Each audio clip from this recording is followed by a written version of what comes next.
Un muy buen día para todos. El tema que vamos a tratar es el afecto, que es una dimensión que se evalúa en el examen del estado mental. Para ahondar en esta dimensión tenemos que saber qué significa, qué papel desempeña dentro de la conducta humana. Para esto tenemos un significado, una definición que nos da el señor Jorge Telles.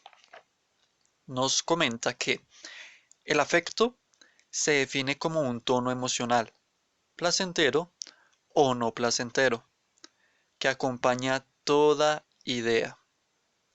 En este sentido, el afecto se desenvuelve, se desarrolla en todos los contextos de la vida de una persona.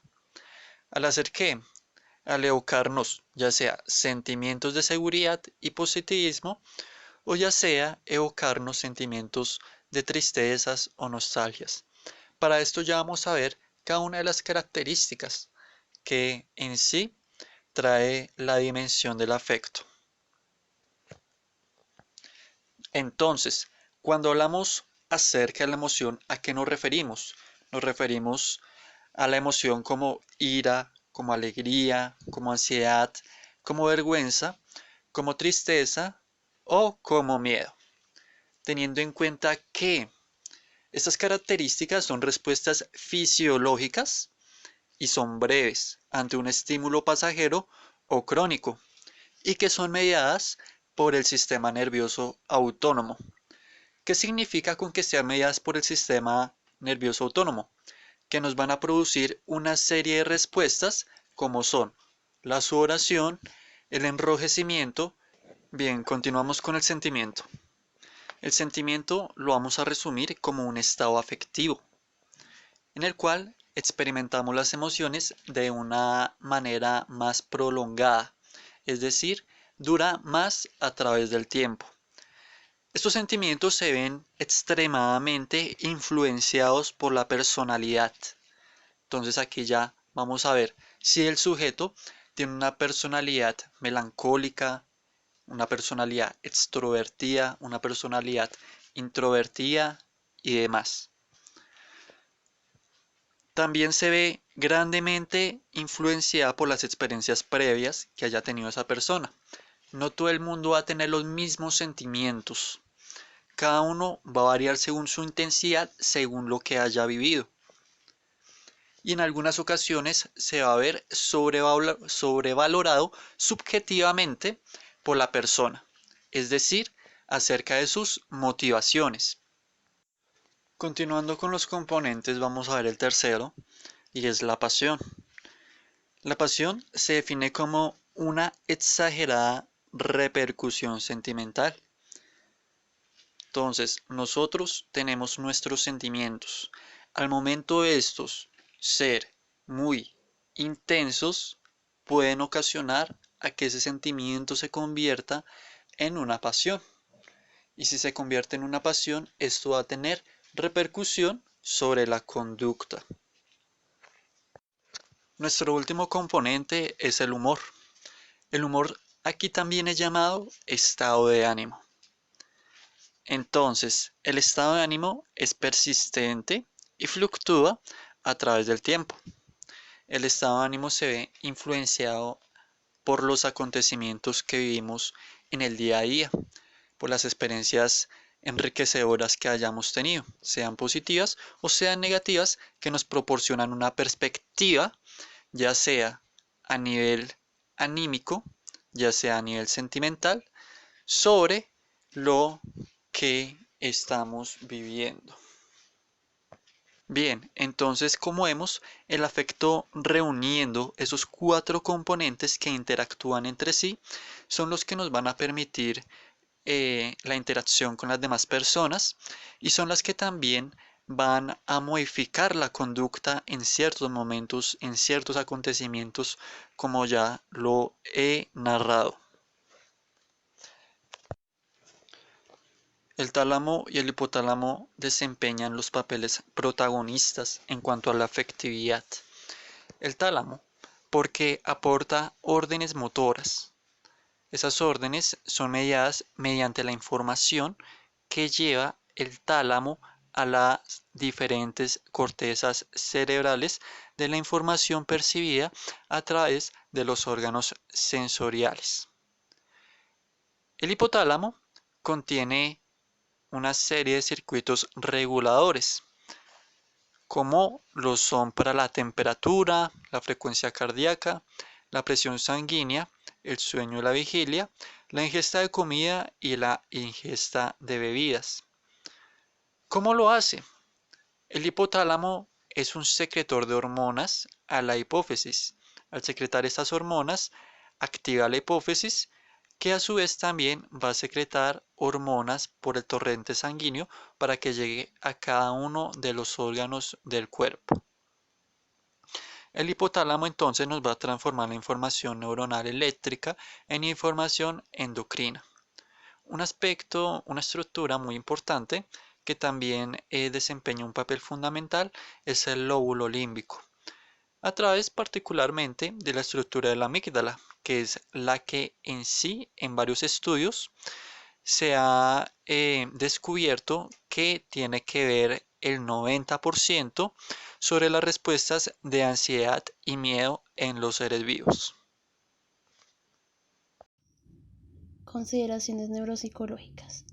Se dice que la emoción posee varios componentes, como la observación de un acontecimiento amenazador que puede ser por un incendio o un atraco. Origina una experiencia emocional consciente en la corteza cerebral que desencadena una serie de respuestas autónomas y reflejas, como la palpitación, sudoración, tensión muscular, etc. Para William James y Carl Lange, las emociones son respuestas cognitivas a la información que procede de la periferia suministrada por el sistema nervioso autónomo. Según James, nos sentimos tristes porque lloramos, furiosos porque golpeamos, asustados porque temblamos. No es que lloremos, golpeemos o temblemos porque estemos tristes, furiosos o asustados. La teoría de James y Lange nos permite entender las crisis de ansiedad intensa que presentan los pacientes con ataques de pánico, que en una situación experimentan en forma brusca, automática e incontrolable sensación de mareo, palpitaciones, dificultad para respirar y un miedo intenso a morir o enloquecer. Otros estudios como los de Walter Cannon y Philip Barr demostraron que el hipotálamo y el tálamo juegan un doble papel en las emociones. De un lado aportan las órdenes motoras coordinadas que regulan los signos periféricos de la emoción y del otro llevan a la corteza cerebral la información requerida para la percepción cognitiva de las emociones. El hipotálamo contiene los circuitos reguladores de las funciones vitales que varían durante los estados emocionales, como la temperatura, la frecuencia cardíaca, la presión sanguínea, la regulación del sueño y la ingesta de comida y bebida. Además, el lóbulo límbico y especialmente la amígdala están implicados en las respuestas de ansiedad anticipatoria y de miedo que experimentan los pacientes con trastorno de pánico, con fobia social y el trastorno de ansiedad generalizada. Al recibir la información periférica, la corteza cerebral elabora una respuesta cognitiva que debe ser congruente con las expectativas del individuo y el contexto social. La corteza cerebral es responsable de las conductas de evitación que se aprecian en los pacientes con trastorno de pánico, fobia social y fobias simples. Trastornos del humor. Los trastornos del humor han sido divididos en trastornos cuantitativos y trastornos cualitativos. Los trastornos cuantitativos del humor se subdividen en dos grupos: los ocasionados por un aumento en la intensidad de las emociones o del estado de ánimo y los originados en un déficit del tono afectivo. Los trastornos ocasionados por aumento del tono afectivo son euforia, es la disposición de ánimo hacia el optimismo y la alegría. Es un sentimiento generalizado de bienestar que impregna la conducta del individuo. Se torna patológica en la medida en que disminuye el juicio de la realidad. El eufórico no es capaz de ver sus errores y puede alterar el juicio y el raciocinio. El júbilo es un estado afectivo en el cual el paciente irradia un aire de gozo y confianza en sí mismo.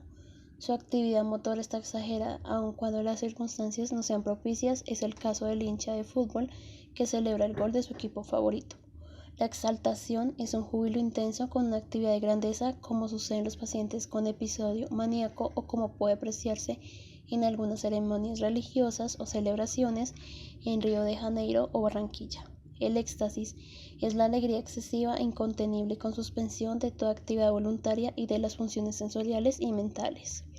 El éxtasis no depende de la voluntad, varía continuamente en intensidad sin existir sugestionabilidad. A diferencia de la idea delirante, la idea mística es confusa y oscura, y la comunicación con Dios no se produce por imágenes y racionamientos. Una vez transcurrido el episodio de éxtasis, el individuo adopta una conducta apropiada sin alteraciones afectivas ni del pensamiento. La hipomanía es un síndrome conformado por euforia, aumento del flujo de ideas, ánimo emprendedor y actividad dispersa, pero siempre productiva.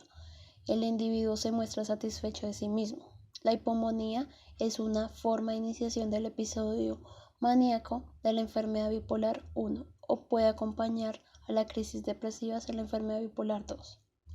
La manía es un síndrome caracterizado por exaltación del tono afectivo que puede llegar al éxtasis, de todos los fenómenos intrapsíquicos y de la conducta psicomotriz. El síntoma primordial es la exaltación del afecto que se mantiene a través de cualquier circunstancia. El pensamiento muestra aceleración del flujo ideatorio, presenta el signo patonómico de la fuga de ideas que son sobrevaloradas y expansivas. La atención es dispersa, el lenguaje logorreico y la actitud amistosa y de gran familiaridad, incluso con desconocidos. La conducta es hipomaníaca, con actividad dispersa, inestabilidad insólita y disminución de la fatigabilidad. El miedo es una reacción de temor ante un peligro real y externo. Conlleva la respuesta subjetiva de inquietud y temor y un cúmulo de respuestas fisiológicas originadas por la situación de estrés, como palpitaciones, sudoración, tensión muscular. En forma patológica, el miedo se observa en las fobias específicas, en el trastorno de ansiedad generalizada, en la fobia social, en la crisis de agorafobia, del trastorno de pánico y en el trastorno de estrés postraumático.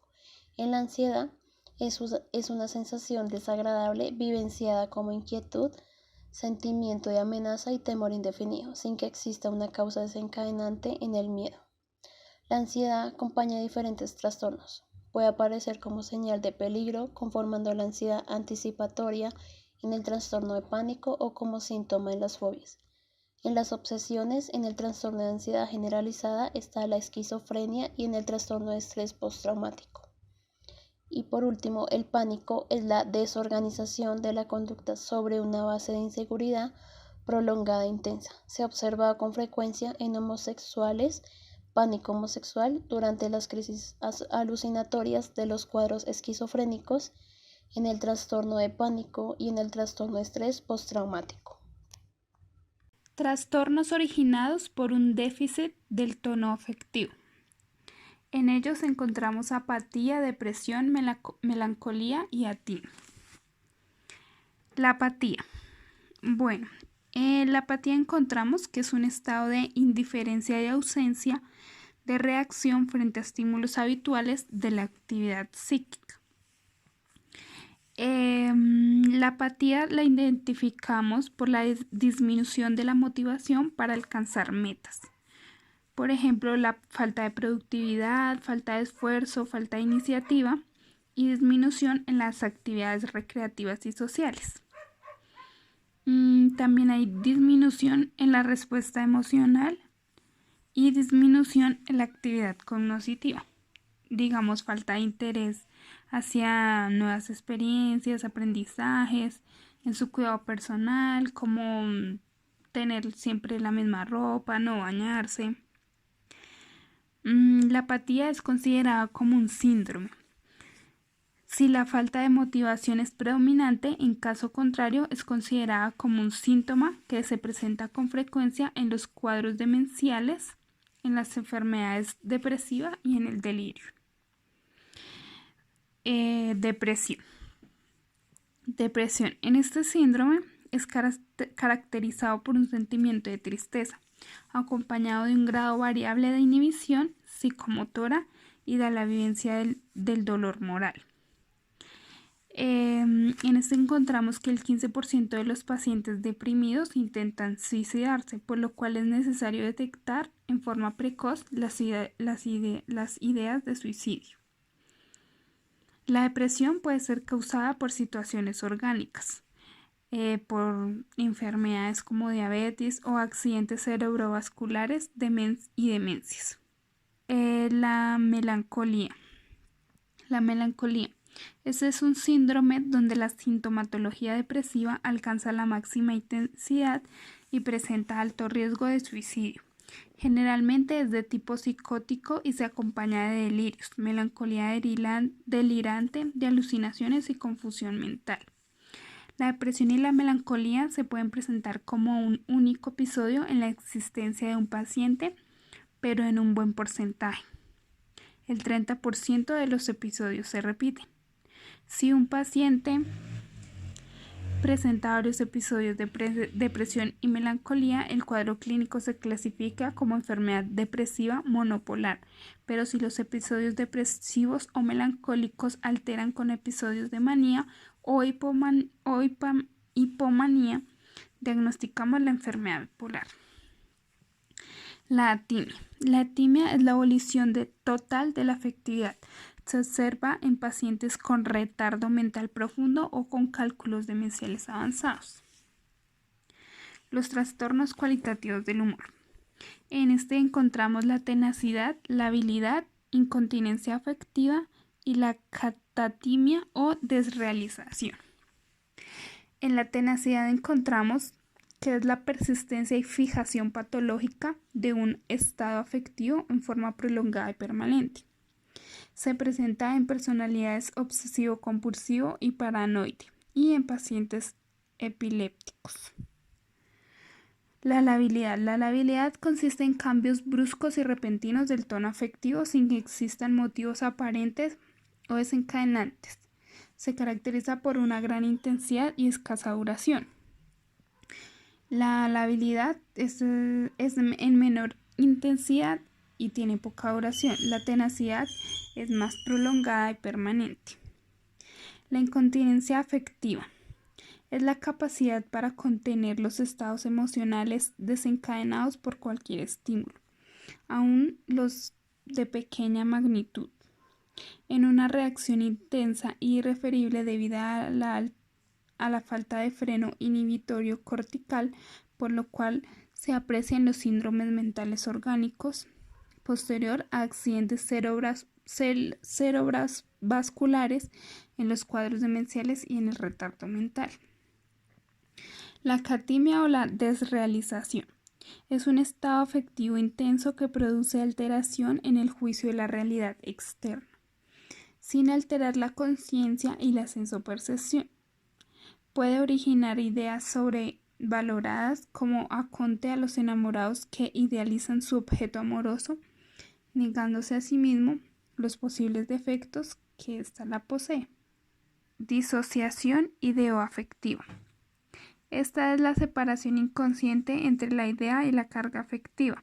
Se presenta a grados variables en la personalidad histriónica. Puede llegar a constituir el llamado aplanamiento afectivo o atinormia, que es considerado como un síntoma diagnóstico. La ambivalencia. La ambivalencia constituye un estado afectivo especial en el cual el individuo experimenta un instante dado de sentimientos opuestos hacia una misma persona u objeto. La ambivalencia determina una inestabilidad constante de la afectividad, que oscila entre el afecto positivo y el negativo. La perplejidad. La perplejidad es un estado afectivo conformado por sentimientos de extrañeza, desconcierto, duda y desconfianza. También es observable en pacientes esquizofrénicos o melancólicos. La anedonia.